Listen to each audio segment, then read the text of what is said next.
मैंने कहा है, विवेकानंद बिना जागरण के ही मर गए, समाधि को छुए बिना, भीतर की आंख पूरी तरह खुले बिना ही उनका जीवन पूरा हो गया।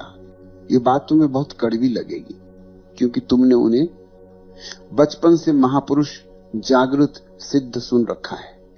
पर मैं तुमसे मीठे झूठ बोलने नहीं बैठा, कड़वे सच पर नजर दिलाने बैठा हूं। समझने की कोशिश करो, मैं उनके विरुद्ध नहीं हूं, मैं तुम्हारी आंखों के पक्ष में हूं। एक छोटी सी घटना से पर्दा हटता है। रामकृष्ण के पास एक सीधा साधा भक्त आता था, नाम था कालू। न दर्शन शास्त्र जानता, न वेद उपनिषद कंठस्थ, बस एक भोला हृदय, भरोसे से भरी आंखें। एक दिन वो आश्रम आया, चेहरे पर अजीब सी रोशनी थी, छलने में हल्कापन, आंखों में एक अज्ञात शांति। रामकृष्ण ने पूछा, कालू आज क्या हुआ है, कुछ बदले हुए लगते हो। कालू ने हाथ जोड़कर कहा, ठाकुर आज भीतर एक बड़ी अजीब घटना हुई है। मैं अकेला बैठा था, अचानक भीतर से एक साफ आवाज उठी, जैसे कोई मेरे ही अंदर से बोल रहा हो। घर के देवताओं की सब मूर्तियां गंगा में बहा थे। पहले तो डर गया, सोचा ये कैसी बात है, जिन्हें वर्षों से पूजता आया, जिनके आगे नतमस्तक होता रहा, उन्हीं को जल में प्रवाहित कर दूं। लेकिन आवाज इतनी स्पष्ट थी, इतनी गहरी थी, मानो वही शक्ति बोल रही हो जिसने अब तक मुझे नाम जप करवाया, आरती करवाई, भक्ति सिखाई। मैं कांपता हुआ उठा, एक एक मूर्ति को प्रेम से माथा छुआ और फिर गंगा में छोड़ दी। ठाकुर, जब अंतिम मूर्ति भी पानी में डूब गई, अंदर कुछ टूट भी गया और कुछ बन भी गया। जिन्हें मैंने छोड़ा, उनके जाने के साथ साथ एक अजीब सा हल्कापन आया। छाती से कोई बोझ हटा, मस्तिष्क में कोई शोर रुका, हृदय में एक मौन सा फूल खिला। रामकृष्ण ने ध्यान से सुना, न उन्होंने उत्साह में ताली बजाई, न डांटा, बस शांत आंखों से कालू को देखा, जैसे कोई गहरी बात अपने आप हो गई हो। कालू चला गया। कुछ दिन बीते, अकेले में। रामकृष्ण नरेंद्र से बोले, उसी नरेंद्र से जिसे बाद में तुम स्वामी विवेकानंद के नाम से जानते हो। बात बात में एक रहस्य खुला। नरेंद्र ने हल्की हंसी के साथ स्वीकार किया, मैंने ही कालू के साथ थोड़ा प्रयोग किया था, बस देखना चाहता था कि मेरी भीतर की शक्ति कितना असर कर सकती है। मैंने चुपचाप अपने मन से उसे संकेत दिया कि मूर्तियां गंगा में बहा दे, और वो कर बैठा। सोचो, एक सरल भक्त जिसका पूरा जीवन विश्वास पर खड़ा हो, जिसके लिए भीतर उठती आवाज ईश्वर की वाणी हो, उसके भीतर किसी ने खेल कर दिया। तभी रामकृष्ण ने बहुत शांत स्वर में पर बहुत कठोर वाक्य कहा, नरेंद्र, तू बच्चे की तरह अग्नि से खेल रहा है। तुझे भीतर की शक्ति का थोड़ा सा स्वाद मिल गया है और तू उसे खिलौना बना रहा है। अब से तेरी भीतरी कुंजी मेरे हाथ में रहेगी। तुझे पूर्ण चाबी मैं नहीं दूंगा। तू बहुत काम करेगा, बहुत भाषण देगा, बहुत लोग तुझे पूजेंगे, पर जिस गहराई तक मैं जा चुका हूं, उस गहराई तक तू नहीं जा पाएगा। यहीं से मेरी बात शुरू होती। मैं जब कहता हूं कि विवेकानंद बिना ज्ञान प्राप्ति के मर गए, तो ये अपमान नहीं, एक सर्जन की तरह नंगी सच्चाई है। बाहर वे बड़े रहे, भीतर आखिरी द्वार तक न पहुंच सके। आज का ये प्रवचन स्वामी विवेकानंद के विरोध में नहीं है, ये तुम्हारी उस मूर्ति के विरोध में है जो तुमने महापुरुष के नाम पर बना ली है, ताकि अपने भीतर की खोज से बच सको। अब हम आगे धीरे धीरे देखेंगे सिद्धि क्या है, समाधि क्या है, गुरु चाबी कब रोक लेता है, और तुम्हारे भीतर कहां कहां नरेंद्र खेल रहा है और कालू रो रहा है। जरा ठहर कर इस घटना को भीतर से देखो। एक तरफ कालू है, बिल्कुल सीधा, बिल्कुल भोला, जिसके लिए भीतर उठती आवाज ईश्वर की वाणी है। दूसरी तरफ नरेंद्र है, तेज दिमाग का, प्रचंड ऊर्जा वाला युवक, जिसने भीतर की थोड़ी सी शक्ति को छू लिया है और अब वो देखना चाहता है मैं क्या क्या कर सकता हूं। यही से गड़बड़ शुरू होती है। भीतर की शक्ति जब तक तुम्हारी जिज्ञासा की दासी है, जब तक तुम्हारी करके देखने की भूख को खुराकते रही है, तब तक वो सिद्धि है, समाधि नहीं। सिद्धि का मतलब है तुम्हारे मैं के हाथ में कुछ औजार आ गए हैं। अब तुम किसी के मन को छू सकते हो, किसी की सोच को मोड़ सकते हो, किसी की आस्था के साथ खेल सकते हो। समाधि का मतलब है तुम्हारा मैं ही नहीं बचा जो किसी पर कुछ कर सके। कोई कर्ता नहीं बचा, केवल साक्षी बचा है। नरेंद्र जिस जगह खड़े थे वहां शक्ति आ चुकी थी, पर मैं भी पूरा का पूरा खड़ा था। उसी मैंने खेल किया। जरा देखूं तो सही मेरी शक्ति कितनी चलती है। सुनने में तुम्हें यह छोटी शरारत लगेगी, पर गुरु की नजर से देखो, यह बहुत गहरी बात है। किसी दूसरे के भीतर बिना उसकी जानकारी के अपनी इच्छा डाल देना, उसकी आस्था से खेल कर देना, यह वही पुराना अहंकार है जो दुनिया को बदलने निकला था, खुद को बदलने नहीं। रामकृष्ण ने जब कहा अब तेरी भीतरी कुंजी मेरे हाथ में रहेगी, तो उन्होंने सिर्फ नरेंद्र को नहीं रोका, उन्होंने सिद्धि के रास्ते को रोका ताकि वो समाधि का नाटक न बन जाए। गुरु का धर्म क्या है?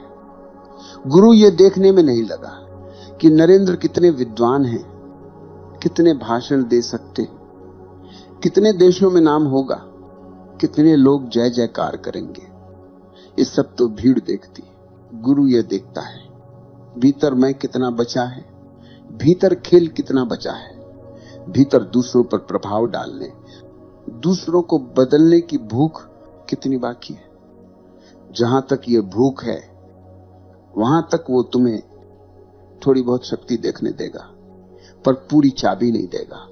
क्योंकि पूरी चाबी अगर अधूरे आदमी के हाथ में आ जाए तो वो धर्म भी बना सकता है, संगठन भी बना सकता है, सभाएं भी भर सकता है, देश भी खड़ा कर सकता है, पर अपनी और दूसरों की आत्मा दोनों को अंधेरे में छोड़ देगा। बाहर से तुम देखोगे महानता है, भीतर की आंख देखेगी अधूरापन है। इसीलिए मैंने कहा विवेकानंद बिना जागरण के ही मर गए। ये वाक्य उनकी निंदा नहीं, तुम्हारी चेतावनी है। तुम्हारी भी यही प्रवृत्ति है। जरा ध्यान में हल्की सी शांति मिली तो तुम तुरंत सोचते हो मैं कुछ बन गया। जरा कोई संयोग घटा, कोई भविष्यवाणी सही निकल गई, किसी के मन की बात पकड़ ली, तो तुरंत भीतर से आवाज उठती है देखा मुझ में भी कुछ विशेष है। याद रखो, जहां भी तुम अपने को विशेष महसूस करो, समझ लेना तुम वहां सिद्धि के द्वार पर हो, समाधि से दूर हो। समाधि तुम्हें विशेष होने का एक क्षण भी नहीं मिलता। वहां कोई मैं नहीं बचता जो अपने को ऊंचा समझे या नीचा समझे। रामकृष्ण ने नरेंद्र को रोककर यही कहा, तू ऊंचा लग सकता है पर अभी पूरा नहीं है। तू दुनिया के लिए महापुरुष बन सकता है, पर मैं तुझे समाधि की अंतिम चाबी नहीं दे सकता। तुम्हें यदि इस कथा से कुछ लेना है तो विवेकानंद पर मत रुको, अपने पर आओ। देखो तुम्हारे भीतर कितनी बार तुम अपने अनुभवों को दूसरों पर थोपना चाहते हो। कितनी बार तुम्हें लालच होता है कि मैं कुछ अलग कर दिखाऊं, लोग माने कि मैं पहुंचा हुआ हूं। जब तक ये सूक्ष्म लालच है, गुरु की कृपा भी तुम्हें दूर दूर से ही छूती है। भीतर की अंतिम चाबी उसी को मिलती है जो अपने हाथ खाली कर दे, शक्ति की मांग से, चमत्कार की इच्छा से, लोगों को प्रभावित करने की भूख से। तुम्हें यदि सच में जागरण चाहिए तो तुम्हें वही प्रार्थना सीखनी होगी जो लगभग कोई नहीं करता। मुझे सामर्थ्य मत दे, मुझे साक्षी दे, मुझे प्रभाव मत दे, मुझे भीतर की ईमानदारी दे, मुझे सिद्धि मत दे, मुझे सत्य दे। यहां से असली रास्ता मुड़ता है। कथा अब बाहर के, विवेकानंद और कालू की नहीं, तुम्हारे भीतर के नरेंद्र और कालू की हो जाती। और गुरु किस क्षण तुम्हारी कुंजी अपने हाथ में ले लेता है या तुमसे ही दूर रख देता है। एक बात और समझो, सिर्फ इतना कि किसी के भीतर थोड़ी सी भीतरी शक्ति जाग गई, इतना काफी नहीं है। बहुत लोग हैं जो थोड़ी सी गहराई छू लेते हैं और वहीं से लौट आते, क्योंकि वहां उन्हें दो रास्ते दिखते हैं। एक रास्ता कहता है अब इस शक्ति से दुनिया को बदलो, सभाएं भरो, लोगों पर असर डालो, इतिहास में नाम लिखाओ। दूसरा रास्ता कहता है अब इस शक्ति को भी छोड़ दो और भीतर उस जगह जाओ जहां कोई मैं न बचे जो कुछ कर सके। पहला रास्ता बहुत आकर्षक है, भीड़ है, जय जयकार है, प्रशंसा है, लोगों की आंखों में तुम्हारी तस्वीर चमकती है। दूसरे रास्ते में कुछ भी नहीं है, न नाम न शोहरत, बस भीतर उतरना है, खाली होना है, गायब हो जाना है। विवेकानंद पहले रास्ते पर चले, विदेश तक गए, सभाएं की, गर्जना की, देश धर्म की बात की, युवाओं में आग भर दी। लोगों ने कहा देखो ये भारत की आवाज है, ये धर्म की जय घोष है। भीतर जो थोड़ा सा स्वाद उनको शक्ति का मिला था, वही अब हजारों लाखों लोगों के सामने फूलने लगा। जब तुम्हारी बात सुनकर भीड़ कांपने लगे, आंखें भरने लगे, तालियां गूंजने लगे, तो भीतर बैठा छोटा सा मैं बहुत खुश होता है। उसे लगता है अब मेरी साधना सफल हो गई। लेकिन मैं तुमसे कह रहा हूं, साधना वहां सफल नहीं होती। जहां भीड़ प्रभावित हो, साधना वहां सफल होती जहां तुम्हारा मैं गायब हो जाए। विवेकानंद ने बहुत काम किया, पर उस काम के भीतर भी करने वाला दृढ़ था। ये करने वाला ही सिद्धि की जड़ है। यही चमत्कार चाहता है, यही प्रभाव चाहता है, यही इतिहास में नाम चाहता है, यही चाहता है कि आने वाली पीढ़ियां कहें कैसा महापुरुष समाधि के लिए। तो ये सब छोड़ना पड़ता है। समाधि वहां शुरू होती है जहां तुम तैयार हो जाओ बिना नाम के जीने को, बिना पहचान के मरने को, बिना यह चाहे कि कोई तुम्हारी कथा लिखे। रामकृष्ण ने नरेंद्र की ऊर्जा देखी, उनका बल देखा, उनकी बुद्धि देखी, और फिर भी अंतिम चाबी रोक ली। इसमें निंदा नहीं है, बहुत सूक्ष्म करुणा है। उन्होंने देखा ये युवक भीतर से अभी इतना परिपक्व नहीं हुआ कि शक्ति के साथ पूरी निष्कामता से रह सके। थोड़ी सी शक्ति उसके भीतर खेल बन जाती है। वह किसी कालू जैसे भोले आदमी के साथ प्रयोग कर बैठता है। यदि ऐसे मन को अंतिम दरवाजा खोल दिया जाए तो वो उसी शक्ति से दुनिया पर धर्म भी थोप देगा, दृष्टि भी थोप देगा, और तुम्हें लगेगा कितना महान काम कर रहा है, पर भीतर एक सूक्ष्म अत्याचार चल रहा होगा, स्वतंत्र चेतना पर, स्वतंत्र खोज पर। इसलिए गुरु कभी कभी रोक देता। लोगों की नजर में वह निर्णय अन्याय लग सकता है। इतना सक्षम शिष्य, उसे क्यों नहीं? सब कुछ दे दिया गया। पर गुरु की नजर में सबसे बड़ा न्याय यही है कि अधूरे मन को पूरा अधिकार न दिया जाए। तुम्हें यह बात विवेकानंद तक सीमित न रखना, अपने तक लेकर आना। तुम में भी जब कोई छोटी सी सफलता आती है, कोई अंदर बाहर हल्का सा चमत्कार घटता है, तुम तुरंत अपने को विशेष बना लेते हो। किसी ने 2 बातें पूछी, तुमने ठीक जवाब दे दिया। किसी का दुहक समझकर 2 शब्द बोल दिए, वो रो पड़ा। कोई घटना वैसे ही घट गई जैसे तुमने सपने में देखी थी। तुम तुरंत सोचते हो मुझ में कोई खास शक्ति है। यही से सिद्धि का जाल शुरू होता है। तुम्हारा ध्यान शांति से हटकर घटनाओं पर चला जाता है। तुम देखते नहीं।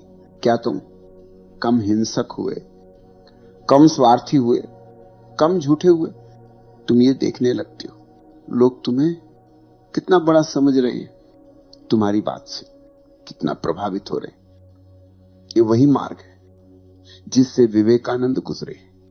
मैं तुमसे उनकी निंदा नहीं, उनसे सीख लेने को कह रहा हूं। ऊर्जा, बुद्धि, भाषण, संगठन, देश, धर्म, मिशन, ये सब बहुत नीचे की मंजिलें हैं। अंतिम मंजिल यह है कि तुम्हारा मैं पूरी तरह गिर जाए और तुम भीतर से इतने मौन हो जाओ कि तुम्हें कोई फर्क ना पड़े। कोई तुम्हें जाने न जाने, कोई तुम्हारी जय जय करे या ना करे, कोई तुम्हारे नाम की प्रतिमा बनाए या न बनाए। जब तक ये फर्क पड़ता है तब तक जागरण नहीं आया, चाहे तुम्हारा नाम कितनी ही किताबों में छप चुका हो। अब जरा कथा को अपने भीतर लाओ, बाहर की दुनिया में। रामकृष्ण, कालू, नरेंद्र हैं तुम्हारे भीतर भी।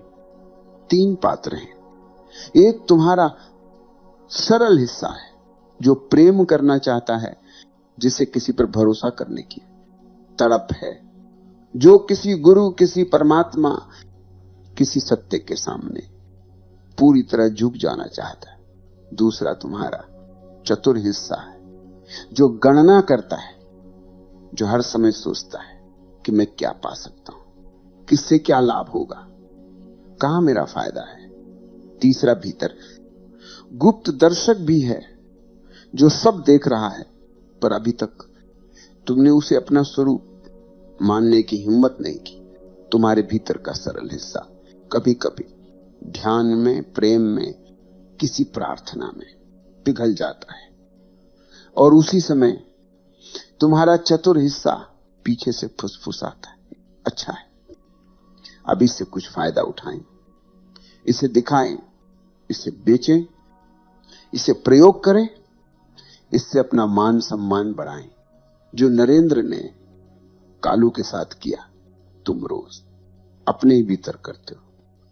तुम्हारे भीतर जो सरल सा कालू बैठा है, जब भी किसी बात पर पूरी तरह झुकना चाहता है, तुम्हारा विवेकानंद वाला हिस्सा उस पर प्रयोग शुरू कर देता है। कभी उसे डर दिखाकर रोकता है, इतना मत झुक, लोग फायदा उठा लेंगे।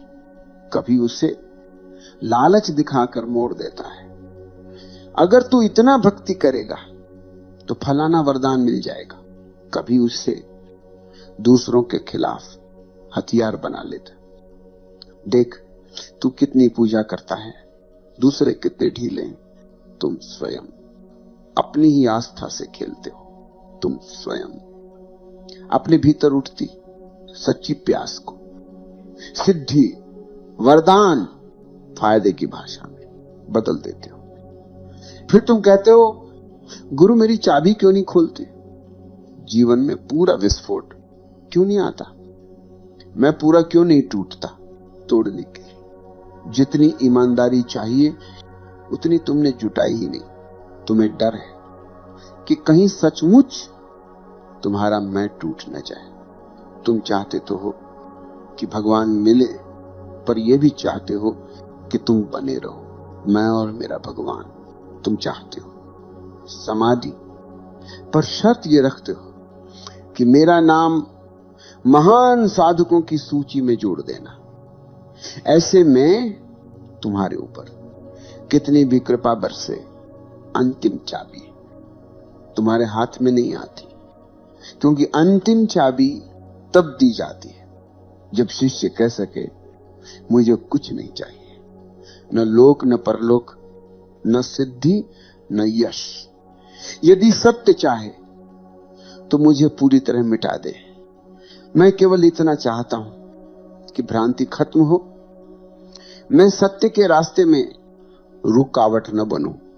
जब यह प्रार्थना सच में भीतर से उठती है तो गुरु के लिए कुंजी रोकना संभव नहीं रहता। विवेकानंद की कथा बाहर के इतिहास की बात नहीं, ये भीतर के रास्ते पर एक निशान है। यहां तक बहुत लोग आते हैं, आगे बहुत कम जाते हैं। जो यहां अटक जाता है उसे दुनिया महापुरुष कहती है, जो यहां भी खाली होकर आगे बढ़ जाता है उसे दुनिया अक्सर जानती तक नहीं। तुम्हें तय करना है तुम्हें क्या चाहिए, इतिहास में नाम या अस्तित्व में विलय, लोगों की तालियां या भीतर की निर्विकल्प शांति, थोड़ी सी सिद्धि या पूर्ण समाधि।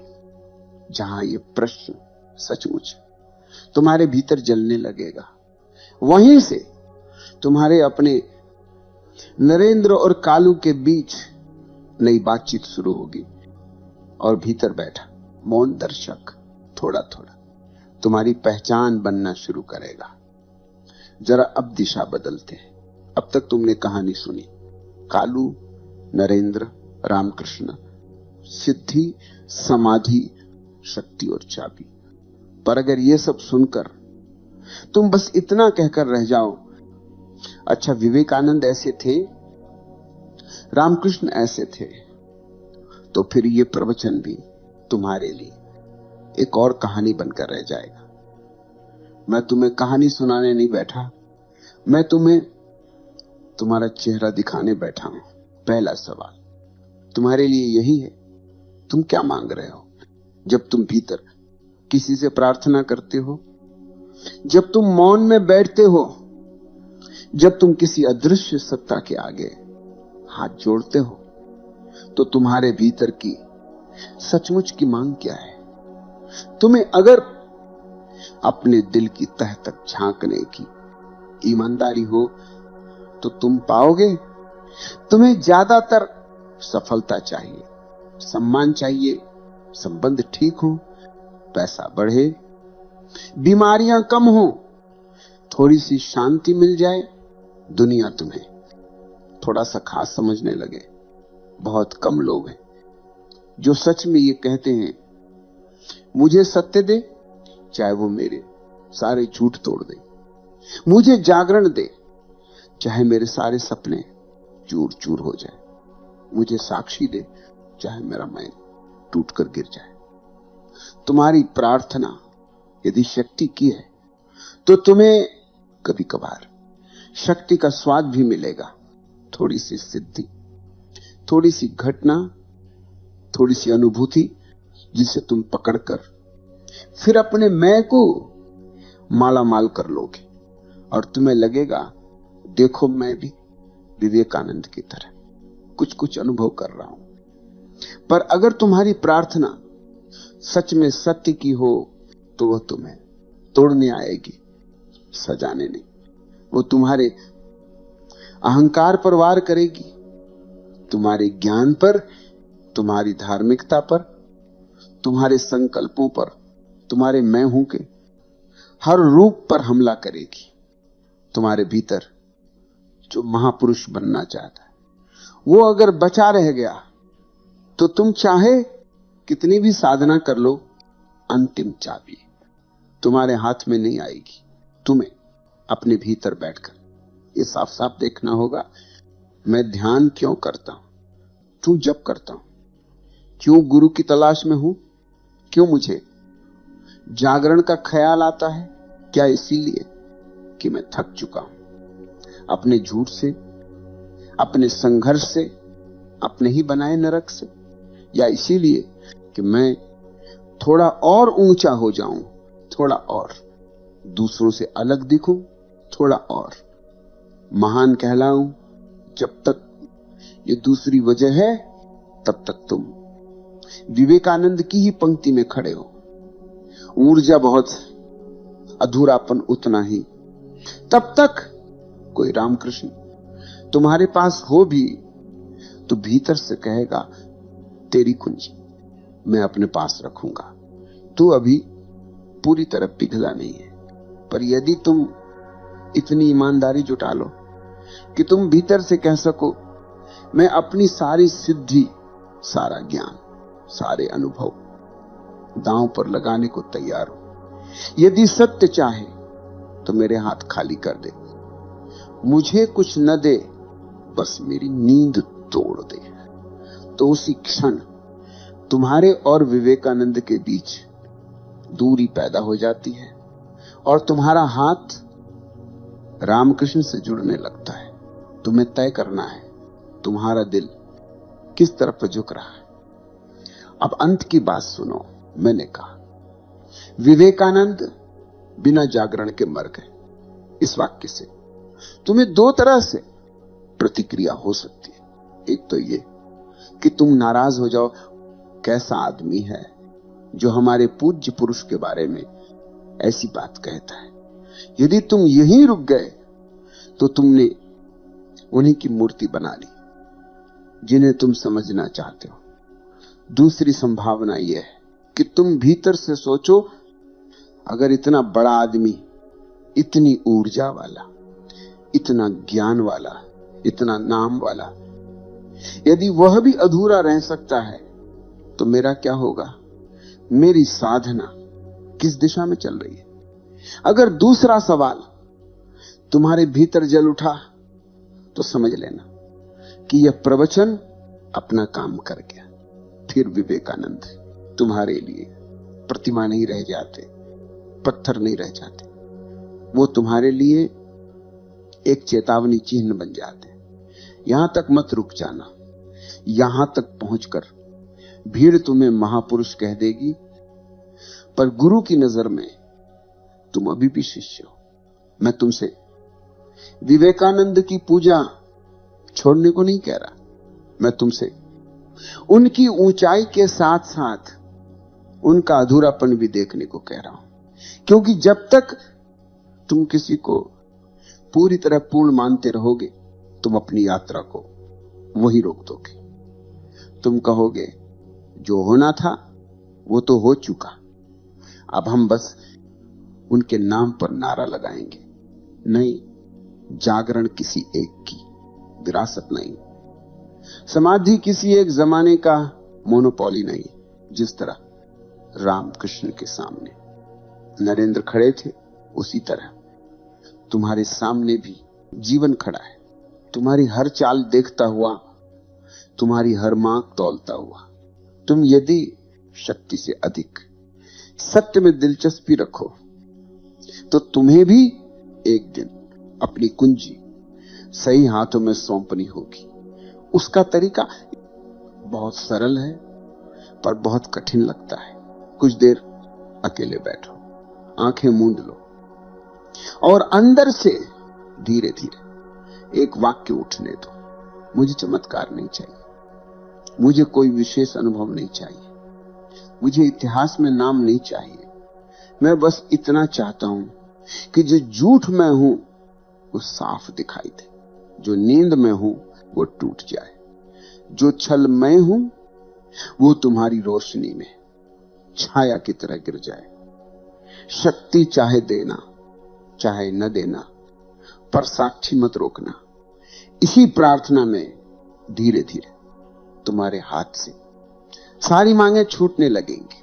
तुम देखोगे तुम्हारे भीतर का छोटा सा विवेकानंद जो दुनिया को बदलना चाहता है, धीरे धीरे चुप हो रहा है और तुम्हारे भीतर का एक गहरा मौन जो किसी नाम का नहीं, किसी पदवी का नहीं, उभरने लगा है। वही मौन तुम्हारा रामकृष्ण है, वही तुम्हारी अंतिम शरण है, वही तुम्हारी सच्ची कुंजी। अब अगर चाहो तो कुछ क्षण बस चुप बैठो, मैं तुम्हें कोई और शब्द नहीं दूंगा। यहीं पर शब्द रुकते हैं, वहीं से जो समझना है वो तुम्हारे भीतर अपने आप समझ में आएगा। यदि तुम्हारे भीतर थोड़ी सी भी सच्ची प्यास है